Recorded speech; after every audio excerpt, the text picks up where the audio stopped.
Y tráigame el micrófono.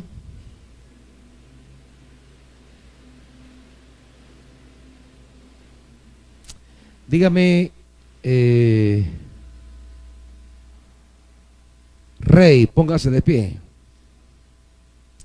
Y tenga la Biblia en mano, con la Biblia abierta. Es examen con libro abierto. El martes no, solo hoy. ¿Sabe lo que es un remitente y un destinatario? Sí. Dígamelo, defínamelos. El remitente es el que envía la carta y el destinatario es el que la recibe. Vale. ¿Quiénes aparecen como remitentes? Silencio los demás. Pablo y Timoteo. Ah, vaya.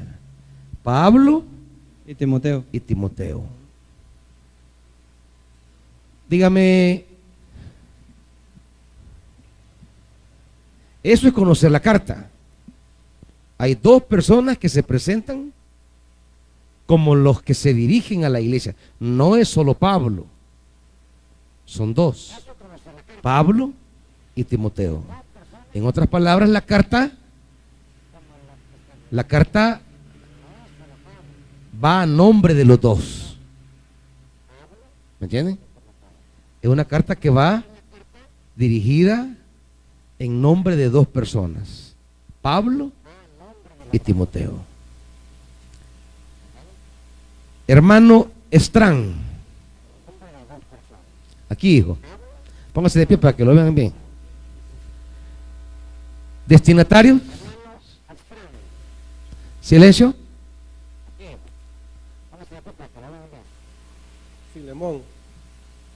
Filemón, Ajá, compañeros de trabajo. ajá, La hermana Apia, ajá. Arquia, nuestra compañera de lucha, y a la iglesia que se reúnen en su casa. Le faltó uno.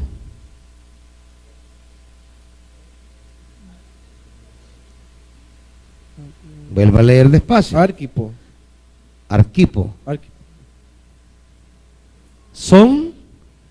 No es solo un destinatario, ¿verdad? Aunque el contenido de la carta se va a concentrar en el primer destinatario mencionado, ¿verdad? Pero la carta va dirigida para varias personas. Filemón,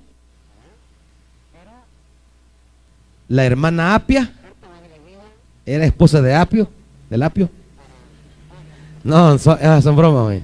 No me crees que es cierto. Arquipo y a la iglesia general que está en tu casa. Entonces va a ser leída la carta no solo por Filemón, sino que será leída al final por toda la comunidad. Entonces ahí arrancamos sobre remitente y destinatarios. Podemos tomar otras preguntas de aquí acerca de cómo se presentan los remitentes, por ejemplo. ¿Cómo se presenta Pablo? ¿Cuál es su credencial? Su descripción. Prisionero de Cristo Jesús. ¿Y cómo se presenta a Tito? El hermano, Timoteo, el hermano Timoteo. Entonces, un prisionero y un hermano envían. A la hora de estudiar tenemos que preguntarnos, ¿estaba prisionero Pablo cuando escribe esta carta? Y si estaba prisionero, ¿dónde? ¿Cuándo? ¿Y por qué? Son preguntas el texto va a levantar las preguntas que uno le haga. Mucho de la interpretación tiene que ver con la agudeza del intérprete, con la capacidad del lector de preguntarle cosas al texto. El texto va a responder lo que usted le pregunte. El texto va a abrirse según la llave que usted coloque. El texto es una mina. Depende del minero que quiere encontrar. ¿Por dónde va a buscar? Ahí está el texto. El texto como tal es una plataforma, digamos. Pero hay que entrar. Es como una mina, pero hay que desenterrar. ¿Qué joyas tiene? Según las herramientas que usted tenga. Si usted va a escarbar con sus manos, pues no va a hallar muchas cosas más que unas piedras. Lo que esté encimita. Tierrita, piedritas, algunos que otros objetos por ahí semi enterrados. Si va a escarbar con las manos. Si va a echar mano de otras herramientas, pico, pala, piocha, va a escarbar un poquito más y pueda que encuentre cosas valiosas a ese nivel, pero todavía no le va a estar dando el tesoro que tiene, porque tiene su limitación. Las herramientas de pala, piocha, asadón tienen sus limitaciones. Habrá un nivel de profundidad que no puede bajar más. Entonces las herramientas van a limitar la riqueza que el texto me da. Ahora, si comienzo una excavación con herramienta ya pesada, si ya comienzo a traer equipo, si ya comienzo a saber que voy a llegar a profundidades y que voy a tirar luz eléctrica en la profundidad, si voy a tirar un camino, si ya voy a echar otras herramientas, entonces voy a profundizar más y el texto me va a dar más. Y comienza a darme toda su riqueza. Comienza a darme sus tesoros. Es una mina. Y ahí hay tesoros enterrados desde hace casi, pongamos, unos 3.500 años, que enterraron tesoros aquí en esta mina. Desde que comenzó a escribirse los primeros textos y a ordenarse, y hasta que se armó una mina. Entonces, según las herramientas que usemos, así va a ser la riqueza que voy a extraer de ese tesoro. Y yo no quiero predicadores que estén escarbando en la mina con las manos, porque eso reflejará un cierto nivel de predicación. Útil, puede ser útil. ¿Puede traer alguna riqueza? Sí. Pero no es la riqueza que el texto puede dar. Y la gran cantidad de predicaciones en el mundo evangélico son fruto de escarbar la mina con las manos. Los pastores no tienen las herramientas para ahondar en el tesoro y comenzar a extraer riqueza. Y una serie de predicaciones que únicamente se queden escarbados con la mano va a producir una iglesia cuya riqueza será muy superficial, muy limitada. Y eso no es lo que queremos en Betania. En Betania lo que queremos son predicadores, pero no de cementerio de 3 metros. Queremos excavadores de mina. No queremos enterradores de cementerio. Queremos gente que tenga herramientas para entrar a un texto. Entonces, ¿cómo se presentan los destinatarios? ¿Cómo se describen? ¿Cómo se describen los destinatarios? Por ejemplo, Filemón, compañero de trabajo. Esta es una traducción.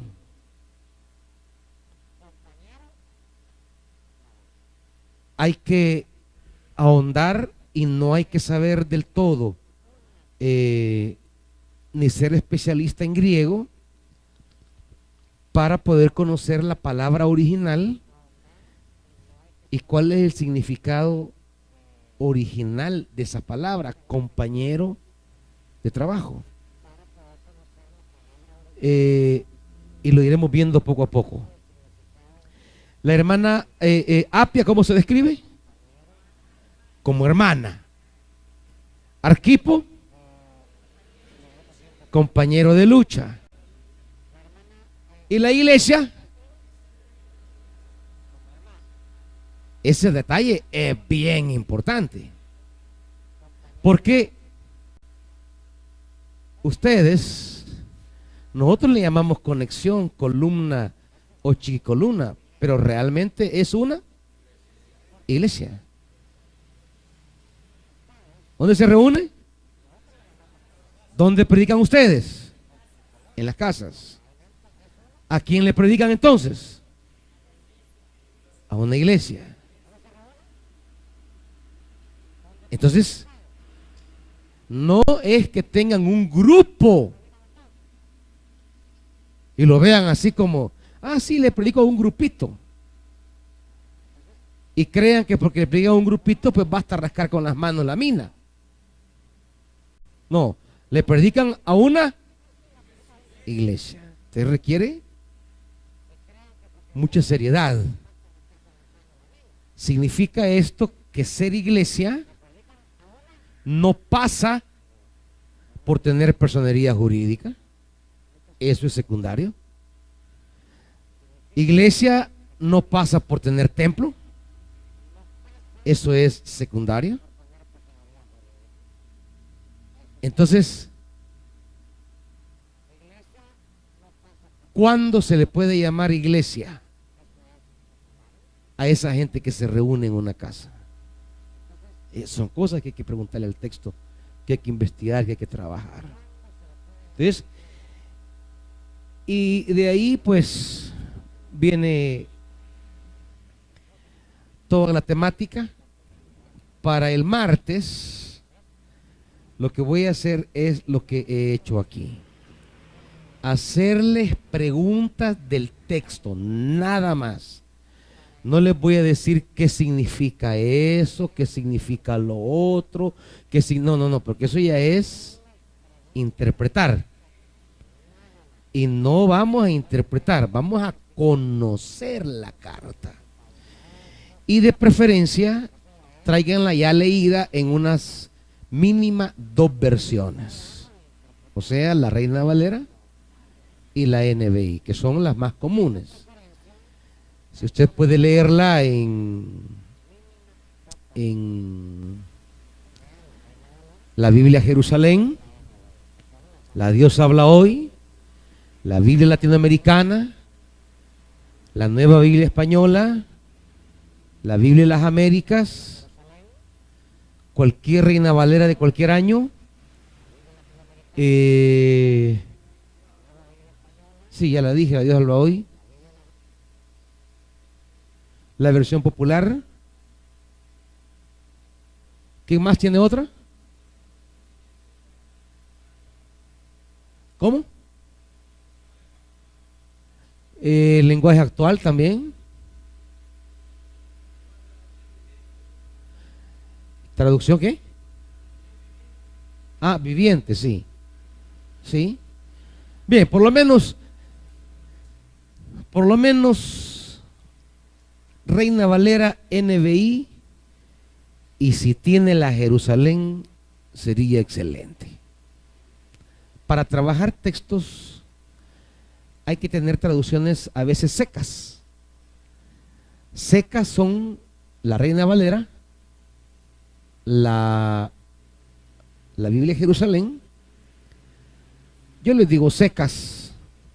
Los traductores le llaman traducciones de equivalencia, traducción equivalente, porque está la traducción dinámica, que es la que yo le llamo adornada, más fresca, más esponjosa.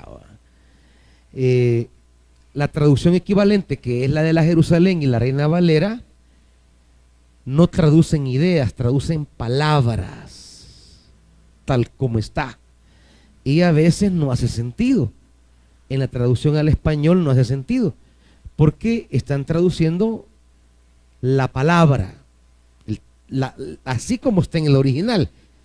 Como el pasaje aquel: si tu enemigo tuviere hambre, dale de beber, dale de comer; si tuviere sed, dale de beber, porque haciendo esto, ascuas de fuego amontonará sobre su cabeza.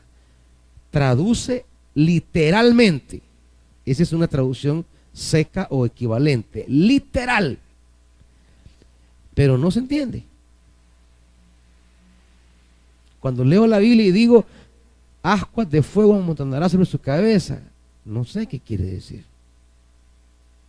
¿Qué lector en castellano va a entender esa frase literalista? No la va a entender. Ascuas de fuego, o sea, son carbones. ¿Y qué? ¿Le voy a poner carbones en la cabeza? Ojalá sea cierto y se queme. ¿Qué es eso? Eso es literal. Y así trabaja la Reina Valera y la Biblia de Jerusalén. Y es bueno tener las traducciones, no son malas. Yo uso la Reina Valera también en el estudio. Yo, para estudiar los textos, tomo la Reina Valera. La NBI trata de ser un equilibrio entre la traducción literal y la dinámica. Es decir, traduce palabras, pero cuando la frase original no se entiende, no traducen las palabras sino el sentido. O sea, ¿qué significa esa frase? Y entonces ya la NBI traduce y dice: si tuviere sed, dale de beber, porque haciendo esto pondrás su rostro rojo de vergüenza, que es el significado de esa frase antigua, ¿verdad? Pondrás su cara roja de vergüenza. Pero ¿qué iba a saber yo?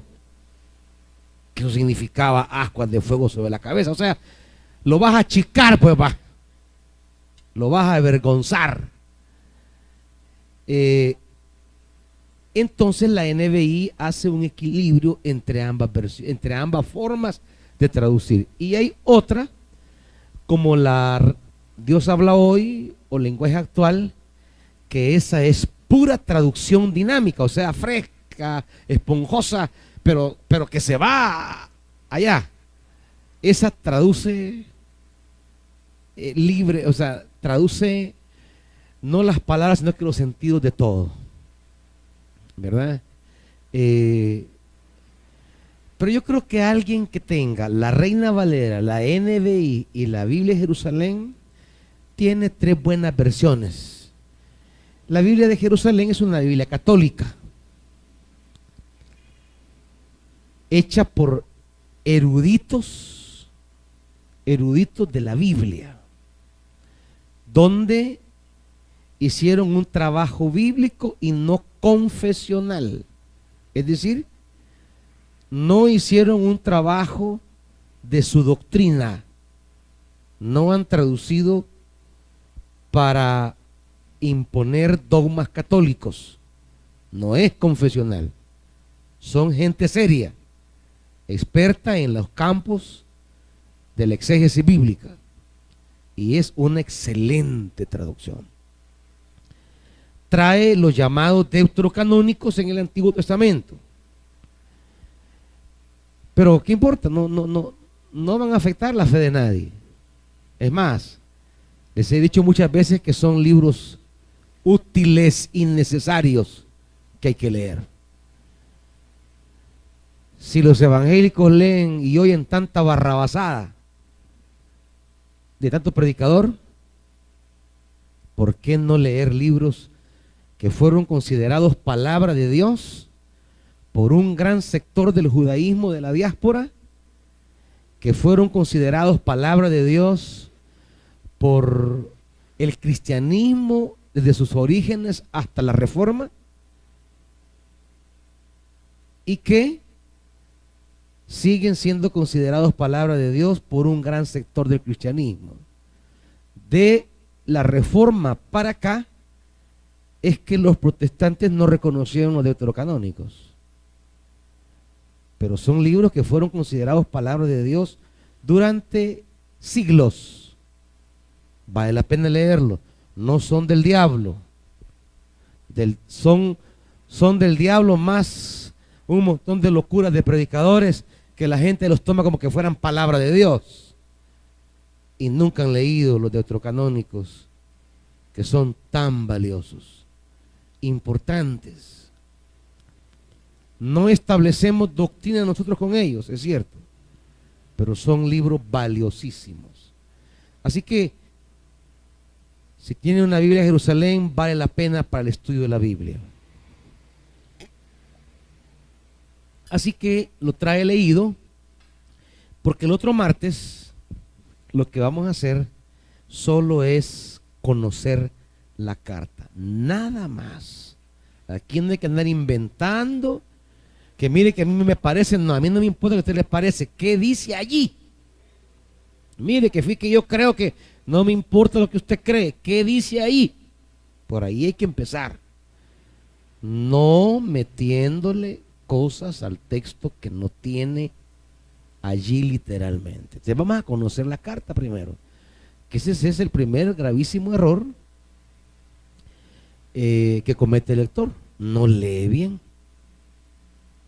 El lector a veces está leyendo otra cosa, a veces le pone palabras que no están, omite palabras que ahí están, no las lee. Conocer, por eso he elegido esta carta corta, 25 versículos.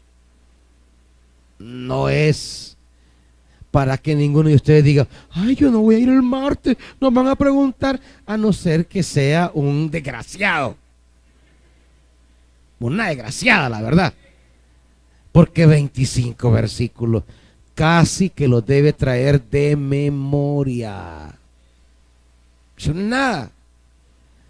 Uno se aprendía el Salmo 119, se aprendía las cartas enteras de memoria de cipote, porque iba a haber concurso y de memoria.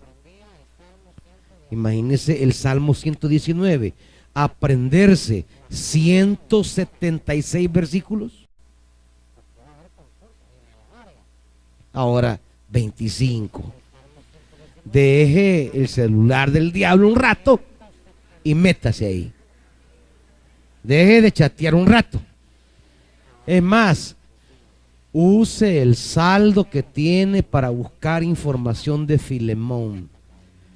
Póngase trucho con Filemón. Yo subiré unos comentarios de Filemón para que los tengan como herramienta mientras vayamos estudiando. ¿Estamos?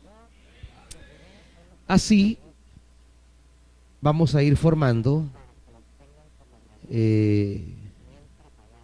predicadores cuyos mensajes partan de la escritura, del texto,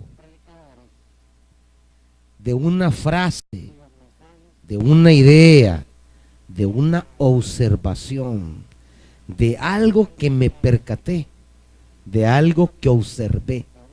Por eso, lo primero que haremos es eso, la observación. La observación tiene por finalidad conocer el texto tal y como está, sin preguntarle nada, solo conocerlo. Conocer la letra del texto, que es lo que muchos... Una vez tuve una discusión o me metí en una discusión, mejor dicho, con una persona que se presenta en las redes como un gran exégeta. Y yo no dudo de su formación académica. Y no dudo que conozca.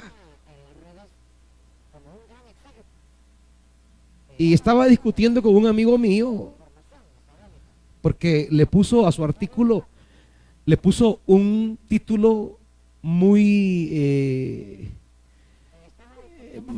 ¿cómo diríamos? Muy provocador.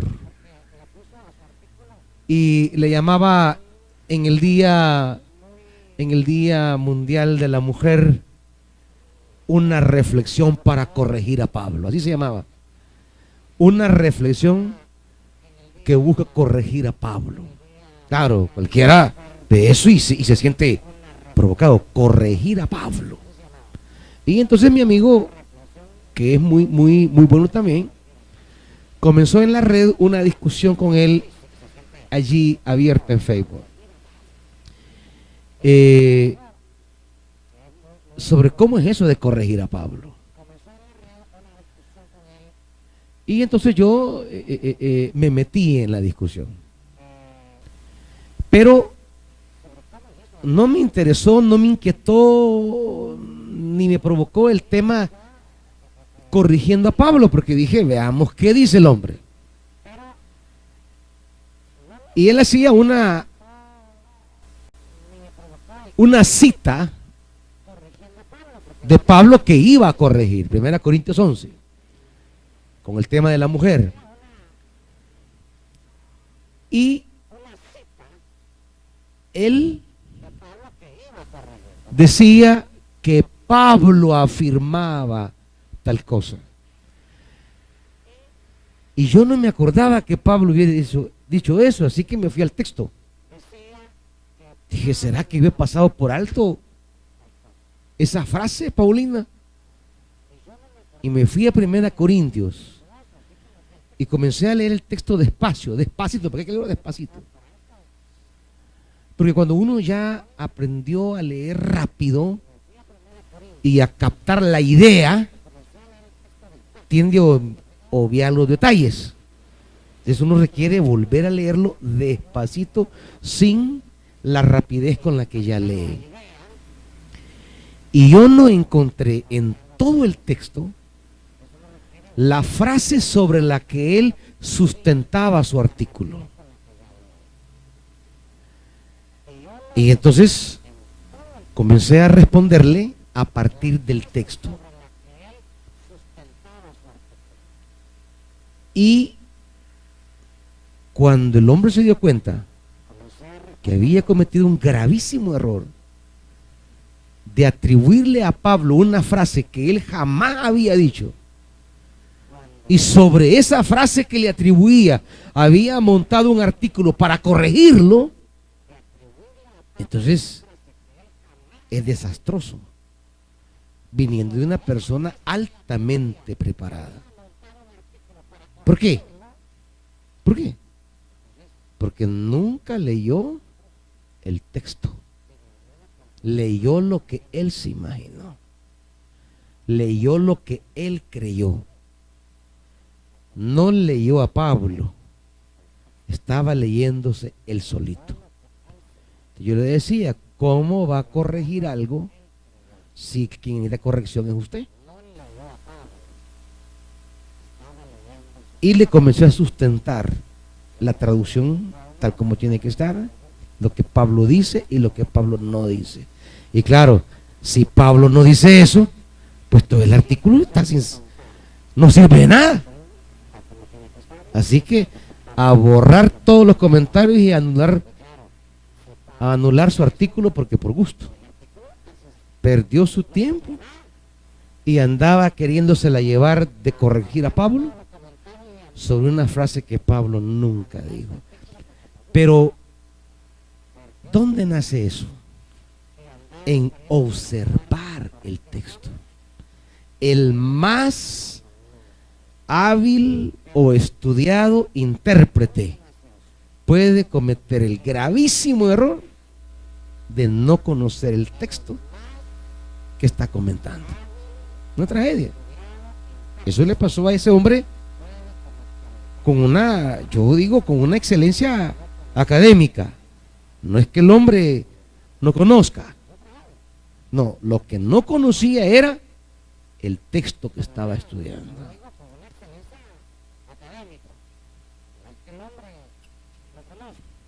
Y el predicador, lo primero que debe tener es conocer y respetar el texto. Eso es de lo fundamental. Muchos predicadores hoy día, en la mayoría de las iglesias, no saben cómo estudiar la Biblia. Y les voy a decir algo. Muchos pastores de iglesias grandes en el mundo no saben cómo estudiar la Biblia. Y usted me dirá, ¿y entonces cómo es que tienen esa iglesia grande? Sí, porque una iglesia grande no necesariamente se hace con pastores conocedores del texto y cómo interpretar el texto. Porque una organización religiosa se puede hacer con diferentes herramientas. Desde el mercadeo, la psicología, la terapia, comportamientos sociales, alguien con una personalidad atrayente, o sea, un carisma, cae bien, habla bonito, tiene buena oratoria, es contador de historias, gusta al oído de la gente, buenas instalaciones, buen ambiente. Es decir, una iglesia no necesariamente significa que está fundada en la Escritura. Hay toda una gama de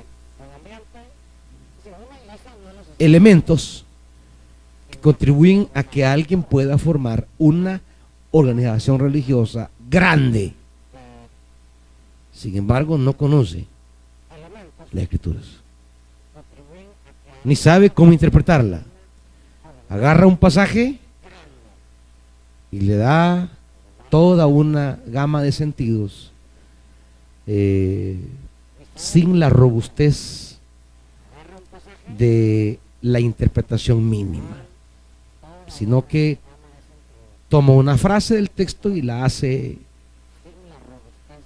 terapia, la convierte en pensamiento positivo, toma una frase y la comienza a enriquecer con toda la gente que habla de éxito, con tanto libro que hay de sé un vencedor, sé un triunfador, sé esto, sé lo otro, y agarran toda clase de pensamiento,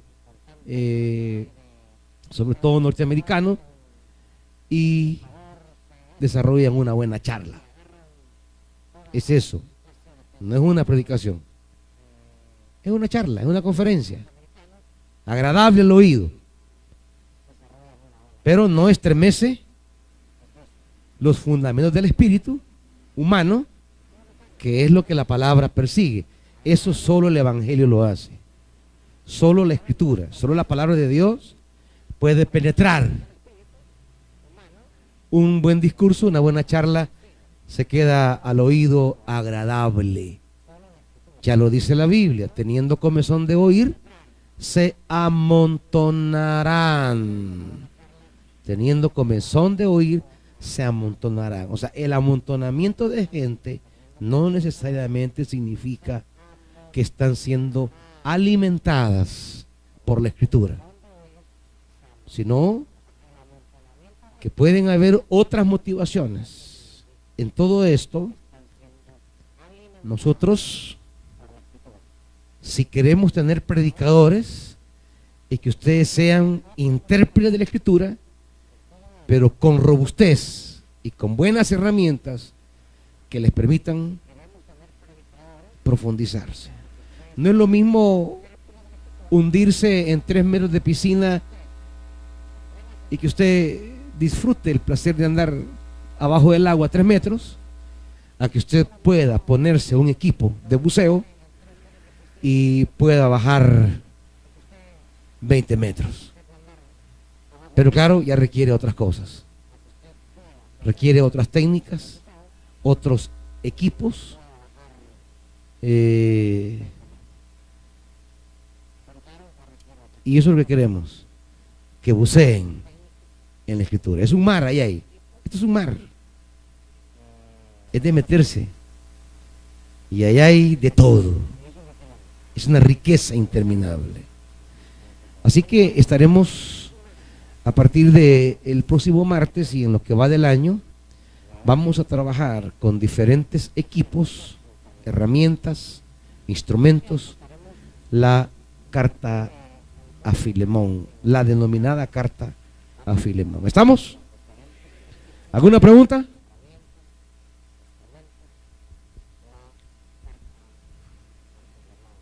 Pregunten, que ustedes empezamos pues.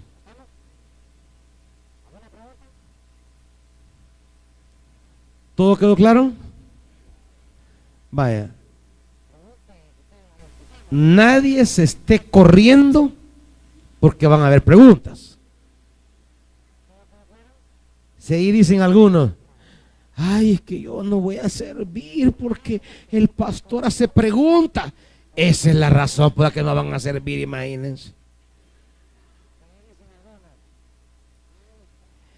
Yo les pregunto con ternura, les pregunto con dulzura, les doy las oportunidades que sean. Yo no sé cuál es el miedo.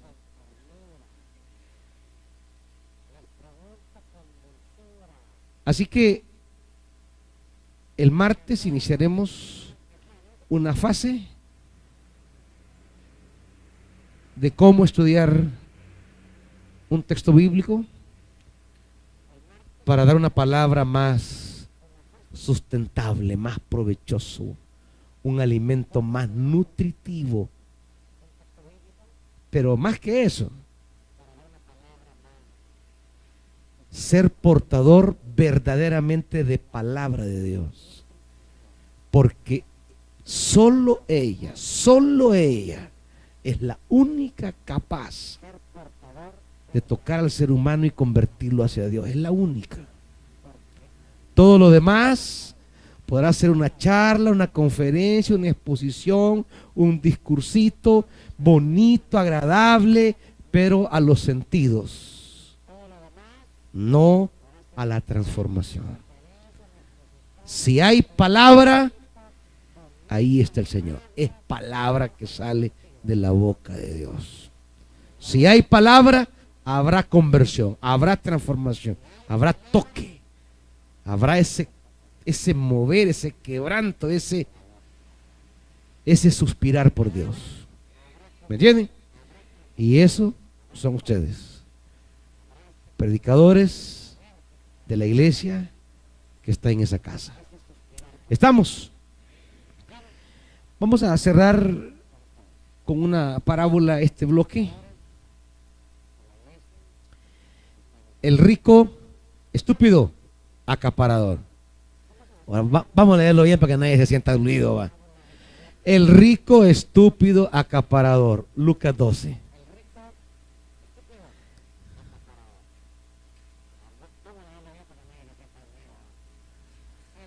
Lucas 12.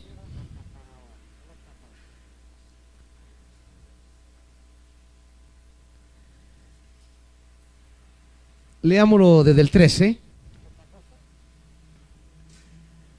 uno de entre la multitud le pidió: Maestro, dile a mi hermano que comparta la herencia conmigo. Hombre, replicó Jesús, ¿quién me nombró a mí juez o árbitro entre ustedes? Tengan cuidado, advirtió la gente. Absténganse de toda avaricia. La vida de una persona no depende de la abundancia de sus bienes. Entonces le contó esta parábola. El terreno de un hombre rico le produjo una buena cosecha. Así que se puso a pensar: ¿qué voy a hacer? No tengo dónde almacenar mi cosecha. Por fin dijo: ya sé lo que voy a hacer. Derribaré mis graneros y construiré otros más grandes, donde pueda almacenar todo mi grano y mis bienes. Y diré: alma mía, ya tienes bastantes cosas buenas guardadas para muchos años. Descansa, come, bebe y goza de la vida. Pero Dios le dijo: necio, esta misma noche te vienen a reclamar la vida.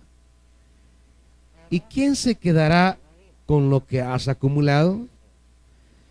Así le sucede al que acumula riquezas para sí mismo en vez de ser rico delante de Dios. Padre, queremos seguir comprendiendo el contenido del reino, que fue el contenido de las parábolas. El llamado reino de Dios, que se define en las parábolas. Danos luz en el nombre de Jesús. Amén. Siéntense. Solo quiero decir esta afirmación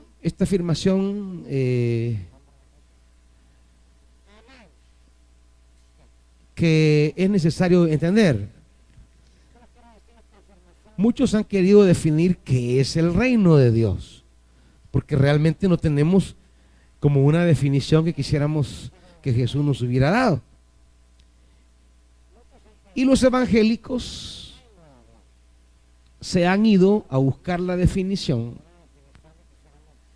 en sus propias especulaciones. Por ejemplo, ahí ronda una Biblia llamada Scofield, que es la Reina Valera del 60, pero tiene el distintivo que tiene notas al pie de página. Son comentarios hechos por Cyrus Scofield. Y por eso se le llama la Biblia Scofield. Esa no es una traducción nueva. No. No es traducción. Es la Reina Valera del 60, pero tiene notas, tiene comentarios. Es una Biblia comentada. No es una versión. Una versión es una traducción. Esa no es traducción. Toma la Reina Valera y al pie de la página va sacando sus comentarios. Y dicho sea de paso, es una Biblia cuyas notas no deben leer.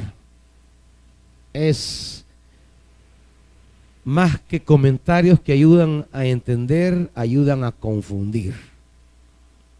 Por ejemplo, él le llama reino de Dios a ese periodo que él denomina el reino, una dispensación que él le llama que será de 1000 años, así le llama él. Esa es su posición. No está en el texto bíblico, eso lo ha creado él. Él divide la historia humana en 7 etapas. Y cada etapa le llama dispensación. y él pone características a cada una de las etapas, y son 7. La última, él le llama el reino. El reino. Y para él, cuando Jesús habló del reino, hablaba de esa última etapa. Por eso el tema del reino durante décadas no ha sido parte de la iglesia. Porque al ser evangelizados por Norteamérica, y particularmente quien inició mucho el trabajo fue la Misión Centroamericana, fundada por Scofield, pues venía impregnada la doctrina de Scofield.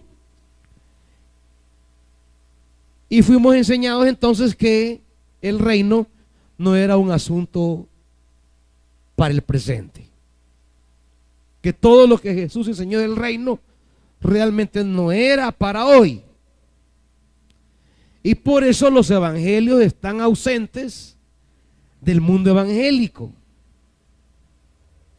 Los evangélicos no estudian los evangelios, porque en el subconsciente del evangélico lo que hay es la idea que el reino no es para hoy, y como los evangelios prácticamente hablan del reino, entonces realmente ni el reino ni los evangelios tienen relevancia para la iglesia hoy, a no ser de contar milagros y algunas enseñanzas básicas narradas en los evangelios. Pero que los evangélicos conozcan los evangelios, ¿no? Los evangélicos son paulinos. Usted ve cualquier evangélico y le habla más de Pablo, las cartas de Pablo. Las conocen como la palma de su mano, no así los evangelios. Eso le llamó Scofield, el reino, allá. Pat Robertson, del Club 700, escribe en su libro que se hizo popular, que se llamó así, el reino secreto. Y hablaba del reino de Dios, pero lo definía como el gobierno espiritual que Dios ejercía en el corazón del hombre. Espiritual. No tenía que ver con cosas materiales, ni mucho menos con el tema de la justicia, porque tiene que ver con el interior del ser humano, que es la manera de como muchos entienden el tema del reino. Pat Robertson dijo, bueno, no, el reino no es para allá, no, es para acá, pero es espiritual. Y habla pues de el gobierno de Cristo en el corazón. Y es una idea muy popular en el mundo evangélico, entender el reino como el gobierno de Cristo en el corazón. Nada que ver con la vida, ni las estructuras humanas. No es cosa de juzgar la injusticia, la avaricia. No, eso no tiene nada que ver. Es el corazón.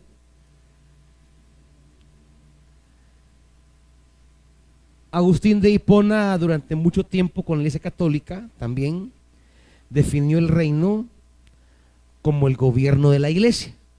Él identificó reino e iglesia diciendo que el reino era el gobierno ejercido por la iglesia dominando la humanidad política y religiosamente.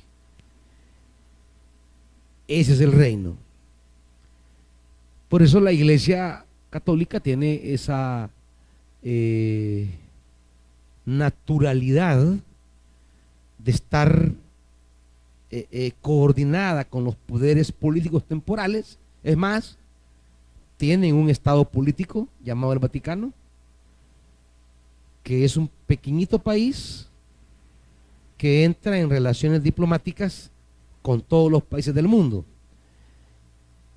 Y los países se hacen representar a través de embajadores. El Vaticano se hace representar en cada país por la figura del nuncio apostólico. Ese es el embajador del Vaticano en cada país. El nuncio apostólico es una figura política que traduce las políticas del Vaticano en las sociedades de cada país. Así ven el reino. No tenemos que perdernos en esto. Aunque no tenemos una definición como quisiéramos del reino, sí está en los evangelios. ¿Qué es el reino? ¿Quién responde a eso? Las parábolas. No hay que irnos a andar inventando qué es el reino. No, las parábolas son las que describen qué entiende Jesús por el reino. ¿Qué es vivir el reino? Las parábolas. Hay que ir a las parábolas.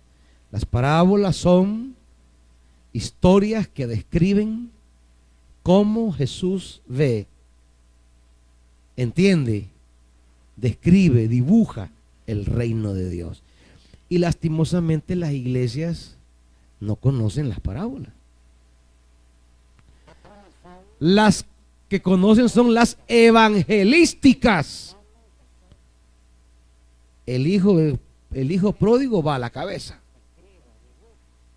El sembrador sigue después. La oveja perdida, hasta hay un canto, ¿verdad? Eres tú esa oveja. O aquella, eran 100 ovejas que había en el rebaño. Ahí están. Pero no conocen todas las parábolas. No las estudian. Y allí está el reino. Por eso, en esta parábola, por eso el reino de Dios, según las parábolas, no es cosa de 1000 años allá, a ver cuándo. Ni es cosa solo del interior. Ni es que la iglesia tampoco. No digo que la iglesia no tenga que ver con la vida humana. Claro que sí. Claro que sí. Y no digo que no se deba meter en economía. ¿Cómo no? Ahí estaba viendo yo al poeta que está trabajando de cara a una participación política en su municipio. Me parece bien a mí eso. O sea, no creo que sea antievangélico eso. Es más, creo que necesitaríamos gente de reino en diferentes áreas. Gente de reino, pero de reino. Que no termine siendo esclavo de una ideología, pero que tampoco crea que no tenemos una propuesta de reino. Claro que sí. ¿Se va a conflictuar en un momento? Claro que sí. Porque a veces van a chocar los valores del reino que debe conocer y los valores partidarios que a veces se olvidan de la justicia. Pero creo que un hombre o una mujer de reino, sin ambiciones, sino de verdad de hacer reino donde sea, puede tener participación política en un municipio y poder de verdad ser diácono, o sea, ser servidor allí. Servir, claro que sí. Pero debes arraigarse en el reino para que las mieles del poder, las ataduras de la corrupción no lo vayan a arrastrar en esta sociedad que es la política salvadoreña. Pero no significa que porque esto está sucio, no significa que no puedan haber hombres y mujeres que trabajen por limpiarlo. Pues sí, si usted se quita, si la ropa que usted se quita está sucia y la bota, no, la lava. este sistema político está corrompido, pero hay que luchar. El reino tiene poder, pero se requiere hombres y mujeres que desde el reino hagan política. ¿Por qué? Jesús toca aquí un tema de política, un tema de economía en esta parábola. No es cosa de espiritualidades ni de milenios, no, de vida cotidiana social. ¿Por qué la sociedad entra en crisis? Porque los ricos le han quitado a los bienes su papel humanizador. O sea, la riqueza como fuerza humanizadora, la riqueza no es mala. Nunca dice Pablo que es malo el pisto. El dinero no, el amor al dinero. O sea, ya no se usa la riqueza de querer tener, quiero tener para humanizar, sino es quiero tener para acaparar. Y claro, la riqueza tiene el problema que es un Dios que seduce. La riqueza es algo, miren, la riqueza cambia la mentalidad de la gente. Yo he conocido gente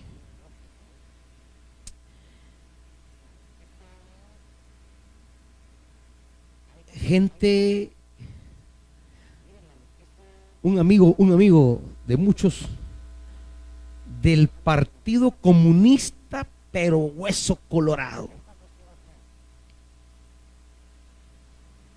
con el discurso de la teología, un amigo pastor, miembro del Partido Comunista, de memoria la teología de la liberación, el discurso de crear movimientos de liberación para liberar a los pobres, para la justicia, o sea, todo el discurso del Partido Comunista. Durante años militó en el Partido Comunista y organizando comunidades evangélicas que asumieran la agenda del Partido Comunista. ¿Y ahí? Pero un día le llegó la oportunidad de un negocio. Ay, que se encontró por ahí un suchero y le propuso un negocio. Y se metió al negocio. Y comenzó a ir bien. Y había más billete, y más billete, y más billete. Y llegó a tener billete. ¿Qué creen que pasó con el compromiso con los pobres, con la lucha contra las injusticias sociales? ¿Qué creen que pasó cuando tenía ya buenas cuentas en el banco? Adiós, Partido Comunista. ¿Qué creen que pasó con el discurso de la teología, la liberación, la opción por los pobres? Adiós. ¿Qué creen que pasó con todo eso? ¿Nada? ¿Nada? El dinero es tremendo. El dinero es... Por eso es que en boca de Jesús, el enemigo de Dios es el dinero. En el sentido, cuando se ha convertido en un Dios para el ser humano. Cuando el ser humano ama el dinero, ama la riqueza y se convierte en su base de confianza. Y es que es tan fácil, hermanos, miren, es tan fácil que cuando ya tenemos, a Dios lo dejamos, ya no lo necesitamos. Usted ya tiene 500 pesos, ya no ora por la comida el día siguiente. porque solo oraba por la comida el día siguiente, no hablaba con Dios por placer espiritual. Hablaba con Dios por necesidad, no por una relación de amor, de decir, ¿qué tal, Señor? ¿Qué puedo hacer ahora para ti, Señor? ¿En qué te puedo servir, Dios? ¿Cómo puedo solucionar? No. Nos acercábamos a Él solo porque, Señor, estoy enfermo. Señor, tengo un problema con mi esposa, con mi hijo, con mi cuñado, con mi primo, con mi sobrino, con mi nieto, con mi abuela. O sea, lo tomamos a Dios como un interlocutor de necesidades. Pero no aquello de hablar. Quien ame a Dios y le sirva por amor, podrá tener 3 millones en el banco,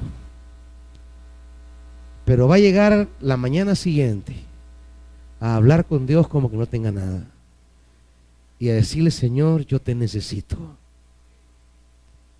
¿Por qué? Porque el dinero no es la vida.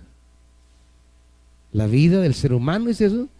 No consiste en los bienes que posee, pero el ser humano es idólatra y llega a tomar el dinero y se convierte en su Dios. Por eso, cuando el ser humano, decimos los ricos porque son los que tienen los bienes, pero es el ser humano, no solo los ricos, porque cuando los pobres que no tienen llegan a tener, se vuelve exactamente lo mismo.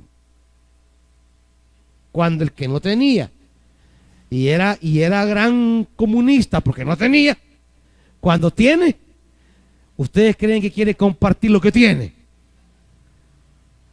Cuando no tiene, es un fiel comunista porque quiere compartir lo que es de otro, ¿verdad? Hay que distribuir la riqueza. ¿De quiénes? De los ricos.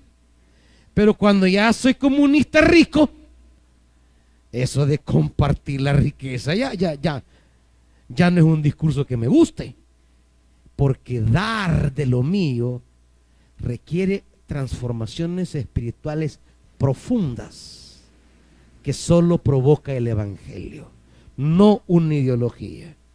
Una ideología plantea cosas teóricas y externas, pero cuando ya se encarnan en el sistema y ya se vuelven propias, ya eso de dar no es un discurso bien bonito. Ya eso de dar no nos va mucho. Entonces, esto no es cosa de los ricos. Le llamamos los ricos porque son los que tienen en posesión la riqueza, pero ese problema es de naturaleza humana. Sigamos. Acaparar bienes sin pensar en la muerte es estupidez. La escuela deuteronomista del Antiguo Testamento se llama la escuela deuteronomista a diríamos, se le llama escuela a ese segmento de judíos o de escritores que están detrás de Deuteronomio, Josué, Jueces, hasta el libro de las Crónicas. A eso se le llama la escuela deuteronomista porque ellos trabajan con una línea. Ellos trabajan con una teología particular, trabajan con una doctrina particular. Y la doctrina que ellos trabajan, esa escuela, esta escuela comenzó a interpretar que frente a la crisis desatada por la destrucción de la monarquía de Jerusalén y su templo, esta escuela había señalado la necesidad de la justicia social como principal medio de reconstrucción del pueblo. Esa es la escuela deuteronomista, es la idea que trabaja. Por eso ustedes pueden ver a Nehemías. Si bien Esdras trabaja por la reconstrucción espiritual, Nehemías trabaja por la reconstrucción social. Y Nehemías va a estar en contra de la usura, capítulo 5. Va a estar en contra de la explotación. La escuela deuteronomista dirá: nosotros fuimos destruidos y llevados al destierro por haber olvidado las normas sociales que Dios nos entregó como pueblo de Dios. Y propone entonces recuperar las normas sociales de justicia como base para la reconstrucción de Israel. Sigamos. Por eso escribía. ¿Qué escribía el Deuteronomio? Si hay algún pobre entre tus hermanos, le abrirás tu mano y le prestarás lo que necesite para remediar su indigencia. ¿Siga?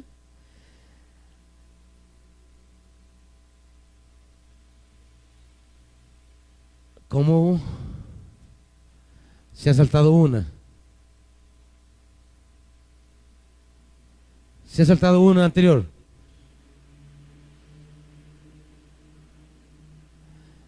No me tienes. Primero está mal escrito esto de así. No, está bien. Pero no me suena, no tiene sentido esto para mí, de lo que venimos hablando. El valor de los bienes para la ley genuina era este: los bienes son un medio para ayudar a aquel de los tuyos que es indigente y pobre en tu tierra. O sea, la riqueza en la tradición o en la escuela deuteronomista, esa era la visión de la riqueza. La riqueza no estaba, nunca la Biblia está así de por sí en contra de la riqueza. Es más, mío es el oro, mío es la plata, dice el Señor. Pero sí hay una línea clara en la Biblia de cómo se usa la riqueza. En la nación, en el pueblo. Acuérdense que Israel no era una iglesia, era un estado, era una sociedad. No era una congregación religiosa, era un pueblo, un país. Y la visión que Dios había dado de la riqueza como nación, como país, es que la riqueza debía ser instrumento para ayudar al necesitado. ¿Sigamos? ¿Por qué esta ley no era cumplida si estaba expresamente mandada y en cambio se cumplían escrupulosamente otras leyes de muchísima menor importancia? ¿Verdad? Es esta pregunta: ¿por qué esa ley no se cumplía? Y la de lavarse las manos, gran crisis por eso. ¿Verdad? Que comía con un pecador, gran crisis. Y estas leyes primarias no se tomaban en cuenta. ¿Por qué? Los bienes son para dos cosas, y eso lo dirá la Biblia claramente. Primero, para disfrutarlos, si no es malo. Pero no se puede quedar solo con disfrutarlos. Tiene que compartirlos. La riqueza que Dios le permite a usted es para ambas cosas. Jesús veía que la finalidad de los bienes estaba totalmente pervertida, mientras la ley mandaba tener mano abierta. Los ricos de Israel, retratados en el rico de la parábola, hablaban de encerrar y atrapar sus bienes. Reuniré todo mi trigo y mis bienes y diré: mi alma tiene muchos bienes en reserva, descansa, come, bebe y banquetea.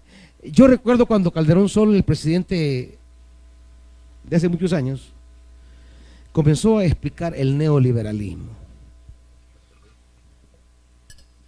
Y él decía: el neoliberalismo es como este vaso, decía él.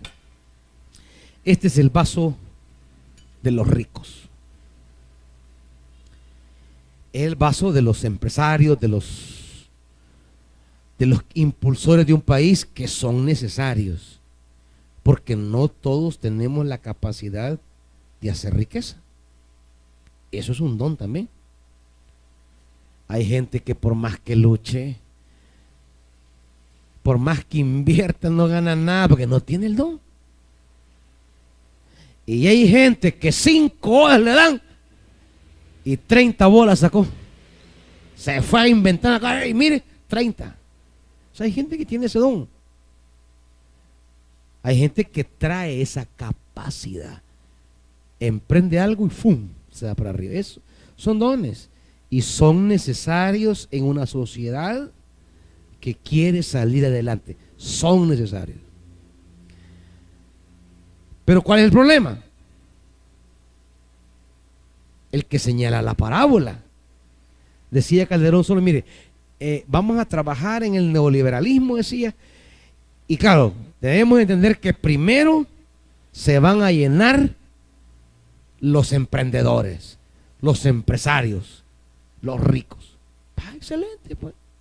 Está bueno porque el empresario arriesga, hipoteca, presta, arriesga su casa, la pone en hipoteca, a cuenta de perderla, porque se lanzó en un negocio. Los demás no. Vaya, está bien. Me parece correcto que el emprendedor que le ha costado se llene primero, pues. Y decía él, se va a llenar, se va a llenar, se va a llenar, se va a llenar. Y entonces dice, va a rebalsar. Sí, la riqueza sí es. Y cuando se rebalse, ahí llegamos todos a meter el guacalito, ¿ah? La teoría del rebalse. Ahí a todos nos va a llegar la riqueza. Ay, sí, suena bonito. El problema es la naturaleza humana. ¿Qué está pensando este rico? ¿Cuál es su gran inquietud? El texto, ¿qué se dice él? ¿Qué le preocupa? Miren el texto. ¿Qué dice él? ¿Cómo? ¿Dónde? ¿Dónde? ¿Por qué? Porque lo que tengo ya se llenó, dice ahí. ¿Qué dice? Le aduro. Ajá. ¿Y qué dice? No es que no tenga dónde almacenar. Si tiene dónde almacenar. No, ya no le cabe donde tiene. Y entonces dice, voy a derribar estos y voy a hacer otro más grande. Ese es el problema del corazón humano en la riqueza. Por eso la teoría del rebalse paja nunca llegó. Porque los ricos, cuando se llenó, este vasito ya se me llenó, tráeme un pichel, po. Se llena el pichel, tráeme un volado de agua cristal, po. Tráeme un barril, y pues ahí se va a llenar. Cada vez más grandes los graneros y los pobres con el guacal viendo el rebalse. ¿Y cuál rebalse? Este es el problema. El nunca aprender a disfrutar y a compartir, sino que siempre queremos más y más y más y más y más y más. Y Jesús sentencia: la vida del hombre no consiste en la acumulación de sus bienes. Los bienes son buenos para la vida, sí. Necesarios para la vida, sí. Pero no pueden ser la vida, que es el problema. Entonces aquel da a decir, bueno, ya se me llenó esto, voy a compartir con mis trabajadores, voy a emprender programas de tal cosa. Si los millonarios, los multimillonarios invirtieran en la zona populosa, si hubiera trabajo, educación y desarrollo, pues no tuviéramos las pandillas. Si en las zonas populosas de este país, en las zonas rurales, miren que el fenómeno de las pandillas es en la zona al interior del país y las zonas populares en la zona urbana. Si se hubieran hecho inversiones humanas, no tuviéramos los problemas que tenemos. Pero este es el problema, esto es reino. Esta cosa es reino. Pero claro, los partidos políticos trabajan para empoderarse ellos en el sistema.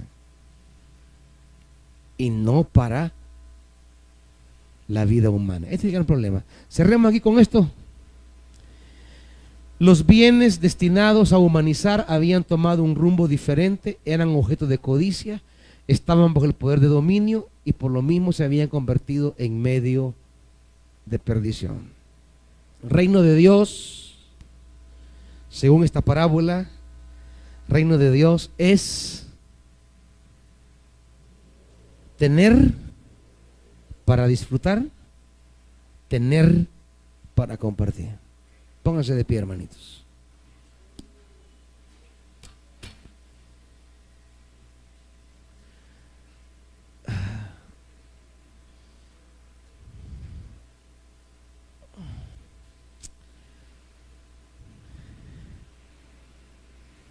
Y eso no es hasta cuando tenga un montón de pisto, hermano. Eso es desde ya. Con ese chocolate Nike que tiene, pártalo. Pero no, solo usted se lo harta.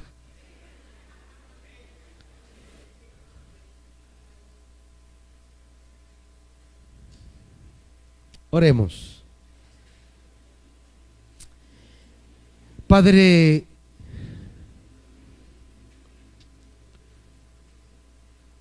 cuán diferente sería esta nación si de verdad el evangelio del reino la hubiese penetrado.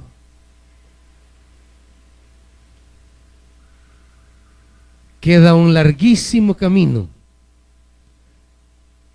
Como iglesia estamos en deuda con este país.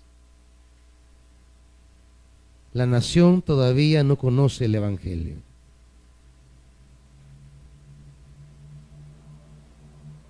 Conoce un discurso religioso llamado evangélico, pero no el reino de Dios. Padre, permítenos ser iglesia de reino, cada hombre y mujer llevando el reino de justicia, de amor, de perdón, de solidaridad, de gracia, de vida, de salvación.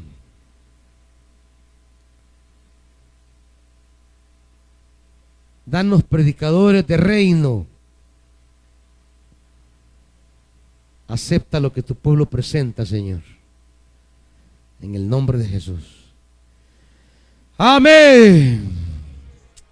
Dios les bendiga, salúdense y compártanme algo.